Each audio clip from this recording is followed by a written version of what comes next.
So we don't want to actually call the function here. But before I actually show you that, and oh, wait, we can reinforce the functionality here. I'm just going to add this as well. I'm going to say if this dot timer equals 0 and this dot state dot seconds. And over here, what's interesting?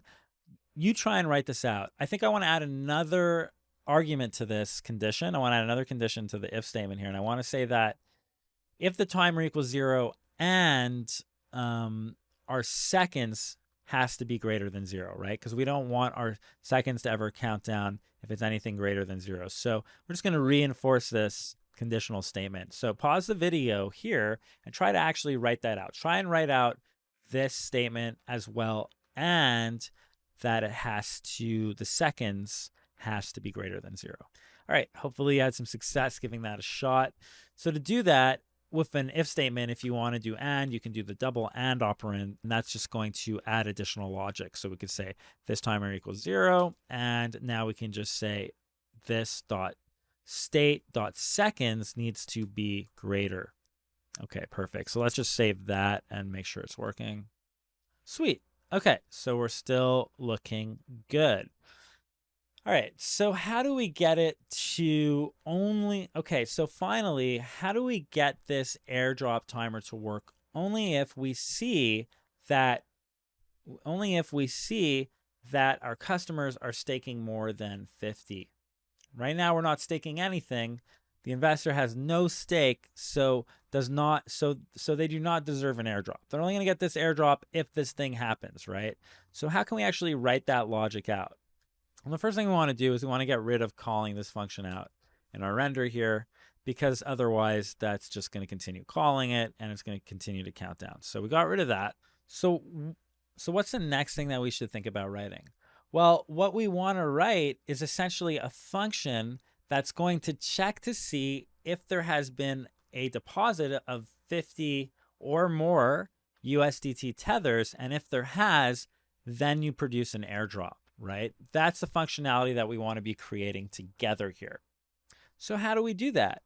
Well, it always starts by trying to write out the function. So how do we do that? Well, we're going to need to grab contract information. And which contract information do we want specifically from our app.js? Well, we're going to want to just get the staking balance, right? If we work with the staking balance here, we can grab the staking balance, see what it is, grab it from the accounts, from the contracts, from where the transactions are happening, and then update our state that way. Okay, awesome. So how would we do that? So how would we do that? Well, let's go back into our airdrop and let's write a function that's going to run based on those conditions. So what we're going to do, and let's put it at the bottom here after we mount. So what we're going to do is we're going to create a function and we're going to call it stake rewards. Okay, let's call it just stake RWD. No, stake reward, like that. I don't want to get confused with the reward tokens. So wait, let's think of a better name. What about airdrop release tokens? Okay. Yeah, airdrop release tokens. We can call it that. It's not actually going to release the tokens for what we're going to build, but I'm going to let you take that to the next level if you want to, as the final bonus. But it is going to release tokens in the sense that it's going to be counting down to 0, and when it hits 0, it should release the token. When it hits 0, we can execute the script to release the tokens.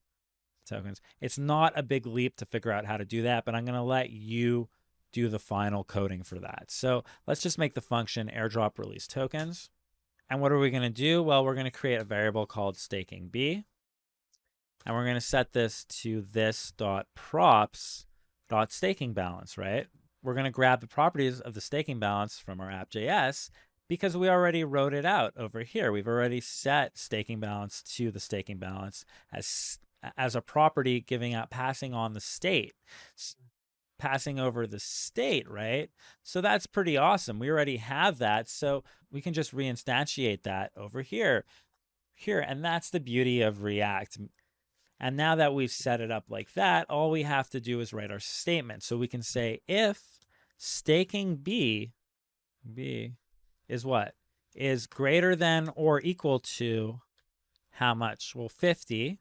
But then remember, this is 50 and we're going to need, this is 50 and we're going to have to convert this for our 18 decibels. So we're going to have to add the 18 decibels, right? So 50, 1, 2, 3, 4, 5, 6, 7, 8, 9, 10, 11, 12, 13, 14, 15, 16, 17, 18, right? So that's going to be the equivalent of our 50 tokens, 50 tokens when we convert it to ETH from our way, right? And we're following the same pattern as Ethereum. And if this is still confusing, please go back to our smart contracts when we built out our smart contract videos, where I go into details in explaining these conversions. Okay, so if staking B is greater than that, then what do we want to do? I'll let you have the final stroke here. Did you guess it? I hope you did. It's this dot start timer. And that's it. So let's save that. Let's save that. And let's go back to our app. Make sure there's no errors here. So far, so good. We have our timer. So let's just give this a whirl. Let's put in 50. Let's give in 50 tokens and see what happens. So I put in 50 tokens. We're going to deposit. Our Firefox gets powered on. So far, so good. We're going to confirm the transaction. We're going to confirm the second transaction. We're going to, okay, looks like it went through. And now let's refresh. It takes a little bit of time to process, right? It's coming from the blockchain. It's all asynchronous, yada, yada, yada. And okay, 50 tokens, but our airdrop isn't changing. And you know what? Can you guess why this isn't working? What did we do wrong here? What do you think happened? Well, we set our properties to staking balance, but is airdrop actually ever receiving any properties? Well, let's go into our main component. Remember, our main component is receiving all the properties, but our airdrop is in our main component. And just because our airdrop is in our main component doesn't mean that it's going to receive all the properties that our main component receives. It doesn't work that way. For something like this, if we know our properties are being passed down from our app to our main, we can then pass it down from our main into our airdrop. And so what are we going to do? We're just going to write the properties in here. So I'm going to say staking balance equals what? Well, the same thing, right? It's going to be the props though, not the state this time. So I'm going to say this dot props dot staking balance. I'm going to save this. And now if we refresh the page, drum roll please.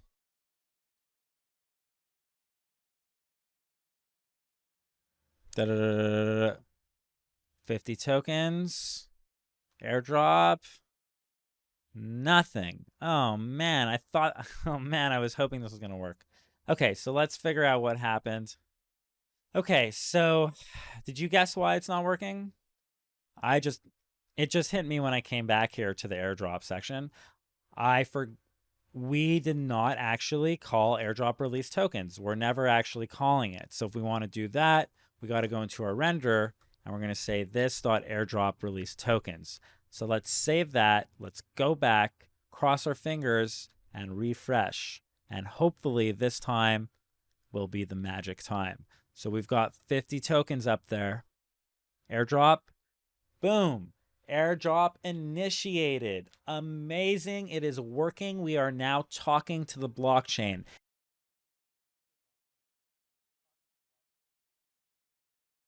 We've got the timer for the drop that gets executed based on the staking.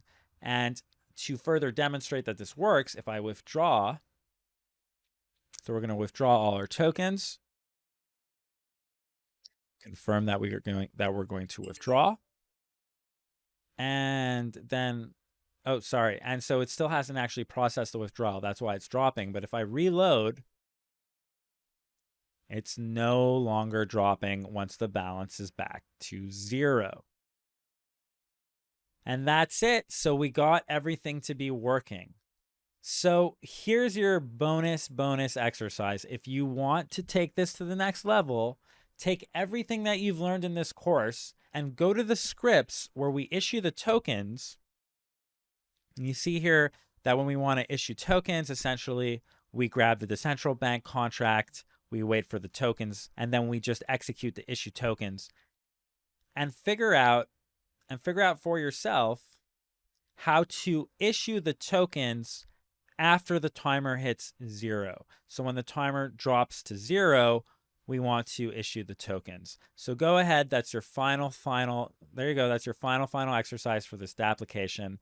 Congratulations for doing the bonus exercises. You're an extra warrior coding ninja. You get extra star points in my book. Great work coming this far. It's been really fun going through this. I hope you enjoyed this, and I will see you in the next video. Take care.